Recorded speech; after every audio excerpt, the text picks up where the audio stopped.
Hello friends, नमस्कार. मी doctor Aparna. Healthy life या YouTube चॅनलवर आपणा सर्वांचं खूप खूप स्वागत.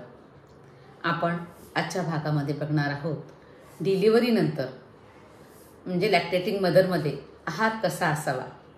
कारण त्या काळामध्ये काय होतं की डिलिव्हरीमध्ये आईच्या शरीराची झीज झालेली असते. ती झीज भरून काढण्यासाठी तिला चांगल्या आहाराची गरज असते. त्याचप्रमाणे बाळ 6 महिने पूर्ण आईच्या दुधावरच अवलंबून असतं आणि डिलिव्हरीनंतर त्या मातेची जबाबदारी खूप वाढते. मग तिला बाळाचं पोषण करायचं असतं. तिचं आहार चांगला असेल तर तिला दूध चांगले येईल आणि दूध चांगलं असेल तर त्या बाळाची वाढ चांगली होईल. मग बाळाचं आरोग्य चांगलं ठेवणं, आईला कुपोषण होऊ न देणं, आईचं स्वास्थ्य उत्तम राहणं आणि आईची झीज भरून निघणं, या तिन्ही गोष्टींसाठी त्या मातेचा आहार हा चांगलाच असला पाहिजे. मग त्यासाठी तिने काय काय केलं पाहिजे ते आपण आता बघूया. सगळ्यात महत्त्वाचं म्हणजे नुकतीच डिलिव्हरी झालेली स्त्री असेल तर तिने पाणी भरपूर प्यायचं आहे. दिवसभरात 8 ते 10 ग्लास पाणी तिला प्यायचं आहे. एक नियम ठरवून घ्यायचा आहे की जेव्हा ती बाळाला फीड करेल म्हणजे स्तनपान देईल, स्तनपान करण्याच्या आधी 1 ग्लास पाणी प्यायचं आहे आणि स्तनपान झाल्यानंतर 1 ग्लास पाणी प्यायचं आहे.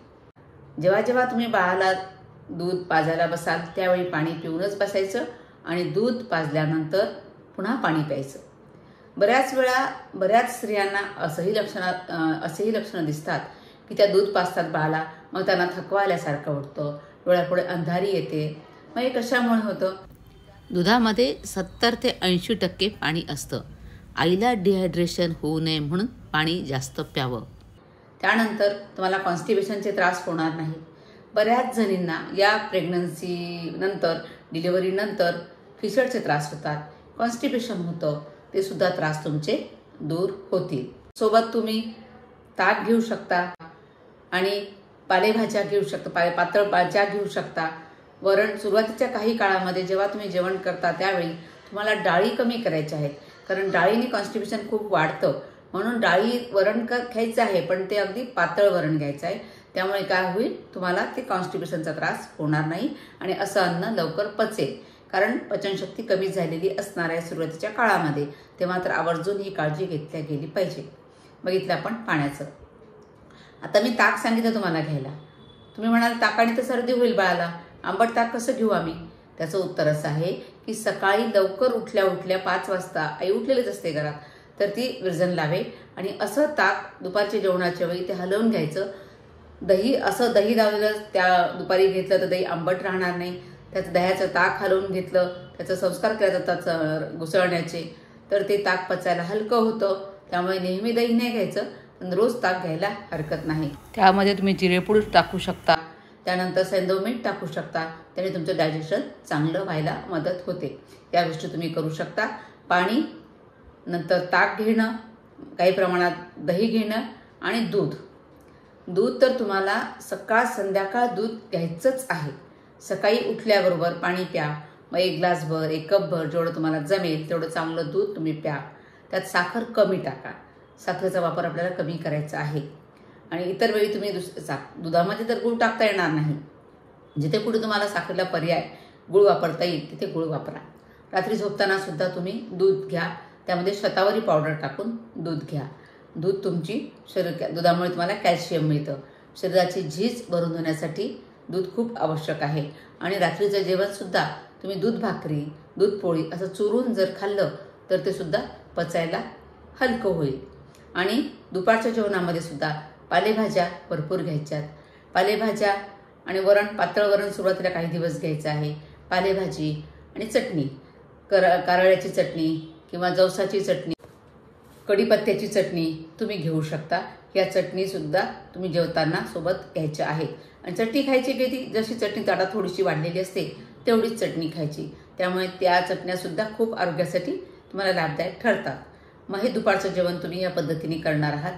त्याआधी सकाळचा नाश्ता, यामध्ये तुम्ही पोहे, उपमा, इडली किंवा वेगवेगळ्या खिरी तुम्ही घेऊ शकता.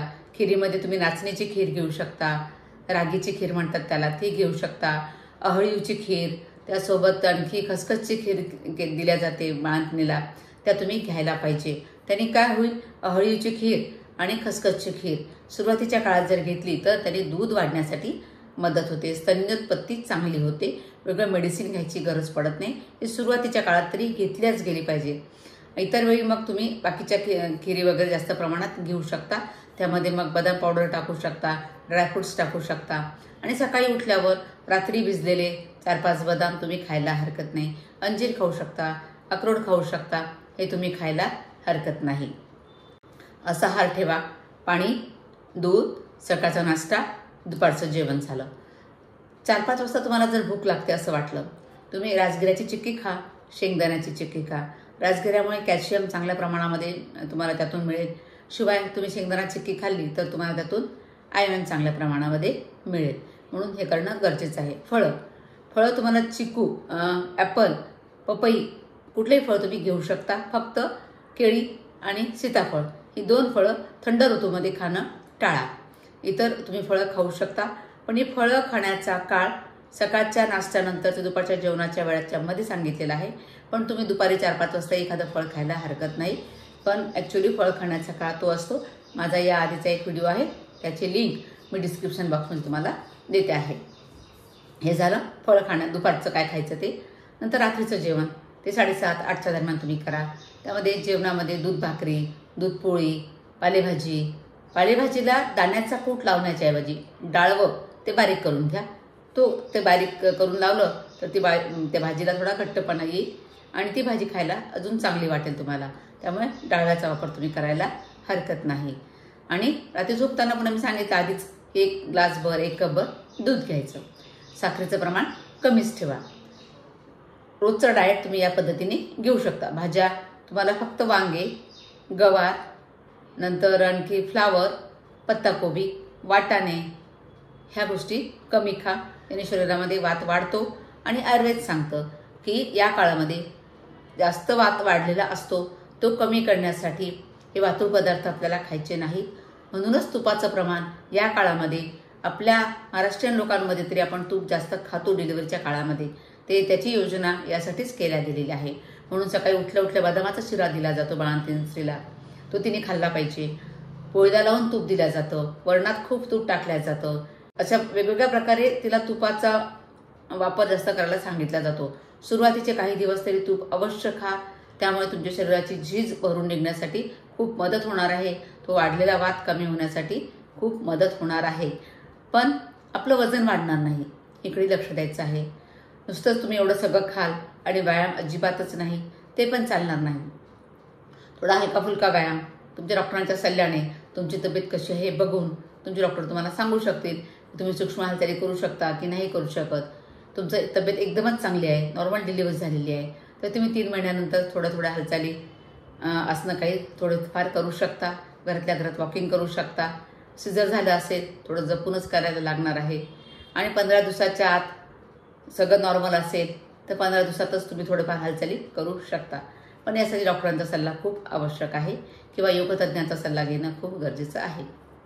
आता तुम्हाला घ्यायचं काय नाही आहे, तुम्हाला चहा एकदम कमी करायचा आहे. दिवसभरात 1 कप पुरे आहे. सकाळी अर्धा कप, दुपारी अर्धा कप सवय असेल तर, किंवा नाही घेतला फार उत्तम. कॉफी नकोच आहे, कोल्ड ड्रिंक्स नकोच आहेत, फ्रीजमध्ये साठवलेले पदार्थ मुळीच नको आहेत. नंतर फास्ट फूड, जंक फूड अजिबात नको. कारण आजकालच्या मुलींना फास्ट फूड जंक फूडची खूप सवय असते. मग त्यांना वाटतं मी किती दिवस झाले खाल्लेलं नाही, मला हे खायचं आहे. पण असं अट्टहास करू नका आणि जंक फूड, फास्ट फूडपासून दूर राहा. तुमची आई, मावशी, आजी, आत्या, घरात ज्या ज्येष्ठ व्यक्ती असतात त्या तुम्हाला याबद्दल चांगलं मार्गदर्शन करतात, त्यांचं ऐका. स्त्रियांना डिलिव्हरी झालेली मुलगी असते, तिला वाटतं की उगाच माझ्यावर काहीतरी हे खायला सांगतात, ते खायला सांगतात, मला हे आवडत नाही ही गोष्ट बाजूला ठेवा. तुम्हाला तुमच्या प्रकृतीसाठी, तुमच्या बाळासाठी हे सगळं खायचं आहे. तुमची झीज भरून, शरीराची झीज तुम्हाला भरून काढायची आहे. तुमच्या बाळाचं पोषण तुम्हाला चांगलं करायचं आहे. मग सगळ्या गोष्टीकडे तुम्ही जाणीवपूर्वक लक्ष दिलं पाहिजे. आणि जेवणानंतर तुम्ही बाळंशोप मिळते ती खा, बडीशोप खा, थोडासा ओवा खाऊ शकता. त्याने तुमचं डायजेशन चांगलं होईल, अपचनाचे त्रास होणार नाही, गॅसेसचे त्रास होणार नाही. शिवाय तुम्ही त्यामध्ये जवससुद्धा थोडंसं जवसाचे काही दाणेसुद्धा टाकू शकता, जवससुद्धा खाऊ शकता. आणि ह्या जेवणाच्या वेळा सकाळचा नाश्ता झाला 8-8:30ला, दुपारी 11-12च्या दरम्यान जेवण, संध्याकाळी 7 ते 8च्या दरम्यान जेवण.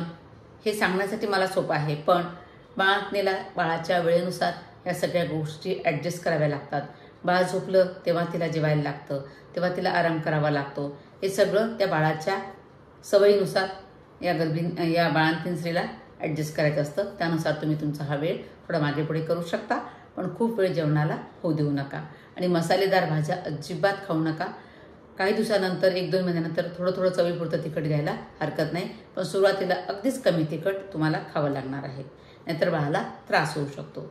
तूप भरपूर खायला सांगितलेलं आहे, पण आधीच वजन खूप जास्त असेल, ब्लड प्रेशरचा त्रास असेल तर तुमच्या डॉक्टरांचा सल्ला या बाबतीत जरूर घ्या. पण थोडं प्रमाणात तरी तूप हे रोज 2 ते 4 चमचे रोज खाल्लंच पाहिजे. तूप अजिबात आवडत नाही, मी तूप खाणारच नाही असं करू नका. आणि डॉक्टरांनी तुम्हाला काही मेडिसिन दिलेलं असतं, डिलिव्हरी झाली, सुट्टी झाली तुमची, तेव्हा काही मेडिसिन देतात डॉक्टर, आयर्न, कॅल्शियम. ते मेडिसिन तुम्ही पहिले 3 महिने तर अवश्य घ्या. कारण काय होतं की आहारातून आपली पूर्ण ती गरज भागवू शकत नाही आपला पूर्ण आहार, त्यामुळे आपल्याला या सप्लिमेंटची गरज असते. त्यामुळे डॉक्टरने दिलेलं आयर्न, कॅल्शियम जरूर घ्या. मग पुढे तुम्हाला कंबरदुखी, पाठदुखी हे त्रास लवकर होणार नाहीत. बाळाचे पोषण चांगलं होईल आणि एकूणच बाळाचं आरोग्य आपल्याला चांगलं पाहिजे आहे. त्यासाठी आईच्या आहाराकडे पहिले 6 महिने व्यवस्थित लक्ष दिलं पाहिजे. अर्थात नेहमीसाठीच आहाराकडे लक्ष दिलंच पाहिजे, पण यावेळी बाळ तुमच्यावर अवलंबून आहे हे तुम्ही लक्षात घेतलं पाहिजे. त्याचं आरोग्य आपल्याला चांगलं ठेवायचं आहे. मग हे आहारातून त्याचं वाढ चांगली होणार आहे. म्हणून जाणीवपूर्वक आहाराकडे आपण काय खातो आहोत इकडे लक्ष दिलं पाहिजे. काहीतरी वेळ झाली खायचं म्हणून खायचं, चिडचिड करत खायचं असं मुळीच करू नका. शांततेने जेवण करा, त्या जेवणाचा चांगला आस्वाद घ्या आणि अशा प्रकारे जर जेवण केलं तर ते चांगलं पचतंही आणि चांगलं जे आहारामध्ये जे विटॅमिन्स, मिनरल्स सगळे काही गोष्टी आहेत तुम्हाला चांगल्या प्रकारे मिळतात. कुठल्याच प्रोटीन्सची, विटॅमिन्सची तुम्हाला कमतरता जाणवणार नाही. म्हणून आहाराकडे लक्ष द्या आणि व्यवस्थित जेवण करा. तुमचं आणि तुमच्या बाळाचं आरोग्य चांगलं ठेवा. सुखी राहा, स्वस्थ राहा, मस्त राहा. आणि माझा हा व्हिडिओ कसा वाटला जरूर लाईक करा, शेअर करा, कमेंट करा. आणि माझं चॅनल जर आपण अजून सबस्क्राईब केलं नसेल तर जरूर सबस्क्राईब करा. धन्यवाद.